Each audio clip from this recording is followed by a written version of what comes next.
എന്ത് സംഭവിക്കുന്നു? നമ്മൾ എന്താ പ്രതീക്ഷിക്കുന്നത്? വിതച്ചു കഴിഞ്ഞാൽ നമ്മൾ എന്തോ പ്രതീക്ഷിക്കുന്നത്? അതെന്ത് ചെയ്യാൻ? വളർന്ന് ഫലം തരിക. 30, 60, 100 മേനി. ഇവിടെ വചനത്തിൽ 100, 60, 30 മേനിയായിട്ട് ഫലം കായ്ക്കുക എന്നുള്ളതാണ് നമ്മൾ എക്സ്പെക്ട് ചെയ്യുന്നത്. അതായത് ഇപ്പോൾ സ്റ്റുഡൻസ് ആണെങ്കിൽ അവർ പഠിക്കാൻ വന്നു, അവർ നല്ല മാർക്കോട് കൂടി പാസ്സാവും, എന്തെങ്കിലും ആയിക്കോട്ടെ. നമ്മൾ ഇതിൻ്റെ അർത്ഥം നമുക്ക് ആത്മീയമായിട്ടും എടുക്കാം, വേൾഡ്ലി ആയിട്ട് ഭൗതികമായിട്ട് നമുക്ക് എടുക്കാം. പക്ഷെ ഭൗതികമായിട്ട് നമുക്കത് എടുക്കണമെങ്കിൽ നമുക്ക് ആ സ്പിരിച്വൽ ഗ്രോത്ത് ഉണ്ടെങ്കിൽ മാത്രമേ നമുക്കത് ഭൗതികമായിട്ട് നമുക്കത് ലഭിക്കുകയുള്ളൂ. അതെല്ലാം ഞാൻ പറയാനായിട്ട് ഉദ്ദേശിക്കുന്നത് ഈ രണ്ട് ഭാഗത്തെ നിങ്ങളൊന്ന് കണക്ട് ചെയ്യുക. നിങ്ങൾക്ക് തന്നെ അത് ഈ താലന്തിൻ്റെ ഉപമയും ഇവിടെ വിത്ത് വിതച്ച് എന്തൊക്കെ സംഭവിച്ചു? മുള്ളിനിടയിൽ പോയി നശിച്ചു പോയി, പാറമേൽ വീണ് നശിച്ചു പോയി. എന്നാൽ നശിക്കാത്ത ഒരു സ്ഥലമുണ്ട്. നല്ല നിലത്ത് വീണത് നശിച്ചില്ല. നല്ല നിലത്ത് വീണത് എന്ത് സംഭവിച്ചു? അത് വിളവ് തന്നു നമുക്ക്. അപ്പൊ ഈ ഭാഗവും ആ ഭാഗവും നമ്മൾ ഈ ഉപമയും താലന്തിന്റെ ഉപമയും കണക്ട് ചെയ്ത് ഒരു കാര്യം പറയാനാണ് ഞാനിവിടെ ആഗ്രഹിക്കുന്നത്. ഇത് എനിക്ക് ദൈവം എനിക്ക് തോന്നിപ്പിച്ച ഒരു കാര്യമാണ്. ഇത് എനിക്ക് പരിശുദ്ധാത്മാവിന്റെ കൃപയിൽ അനേകർ എവിടെയെങ്കിലും ഒക്കെ പറഞ്ഞിട്ടുണ്ടായിരിക്കാം. 13-ാം അധ്യായം 9-ാമത്തെ വാക്യത്തിൽ, 8ഉം 9ഉം വാക്യത്തിൽ, മറ്റു ചിലത് നല്ല നിലത്തു വീണു 100, 60, 30 മേനിയായി വിളഞ്ഞു. ഇവിടെ വിത എന്ന് പറയുന്നത് ദൈവത്തിന്റെ വചനമാണ്. അത് നമ്മുടെ ഹൃദയത്തിൽ നല്ല സ്ഥലത്ത് അത് വീണ് അത് വളർന്നാൽ ഇപ്പുറത്ത് ഒരു താലന്ത് കുഴിച്ചിട്ടവനെ പോലെ നമ്മളാകില്ല. ഇതാണ് ഞാൻ ഈ രണ്ട് ഉപമകളിൽ നിന്ന് കണക്ട് ചെയ്ത് പറയാനായിട്ട് ആഗ്രഹിക്കുന്നത്. പല ജീവിത സന്ദർഭങ്ങളും സാഹചര്യങ്ങളൊക്കെ ഞാനും തിരിഞ്ഞു നോക്കുകയാണെങ്കിൽ, ചിന്തിക്കുകയാണെങ്കിൽ അത് കറക്റ്റായിട്ടുള്ളൊരു കാര്യമാണ്. 30, 60, 100 മേനിയായിട്ട് ഫലം കായ്ക്കണമെങ്കിൽ വചനം നമ്മുടെ ഹൃദയത്തിൽ നമ്മൾ ഏറ്റെടുത്ത് അത് ഫലപ്രദമാകുന്ന രീതിയിൽ നല്ല സ്ഥലത്ത്, അത് മുള്ളിനെ കൊണ്ട് ഞെരിച്ചു കളയാൻ ഇടവരരുത്, പാറ സ്ഥലത്ത് വീഴുന്ന രീതിയിലാകരുത്. അതായത് നമ്മൾ ഈ കർത്താവിൽ അടിയുറച്ച് സ്പിരിച്വലി നമ്മൾ ഗ്രോ ചെയ്യുവാനായിട്ട് നമ്മുടെ ഹൃദയത്തെ നമ്മൾ ദൈവത്തിന് വേണ്ടി തുറന്നു കൊടുക്കുക.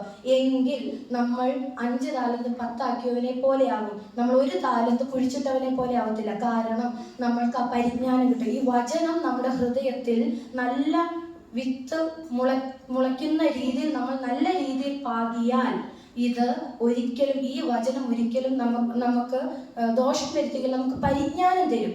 നമുക്ക് എന്ത് തരും? നമുക്ക് പരിജ്ഞാനം തരും, ചിന്തിക്കാൻ. പരിജ്ഞാനം means wisdom. Okay, we will get wisdom. ഈ നല്ല വിത്ത് നല്ല സ്ഥലത്ത് വീഴുന്നത് പോലെ, അത് വളരുന്നത് പോലെ നമ്മുടെ ഹൃദയത്തിൽ നമ്മൾ വചനം ഏറ്റെടുത്താൽ നമുക്കൊരു വിസ്ഡം ഉണ്ടാവും, നമുക്കൊരു പരിജ്ഞാനം ഉണ്ടാവും. എന്തിന്? പല കാര്യത്തിനും പരിജ്ഞാനം ഉണ്ടാവും. മറ്റ് താലന്തിന്റെ ഉപമ വെച്ച് കണക്ട് ചെയ്യുമ്പോൾ നമ്മൾ 1 താലന്ത് കുഴിച്ചിട്ടവനെ പോലെ ആകില്ല.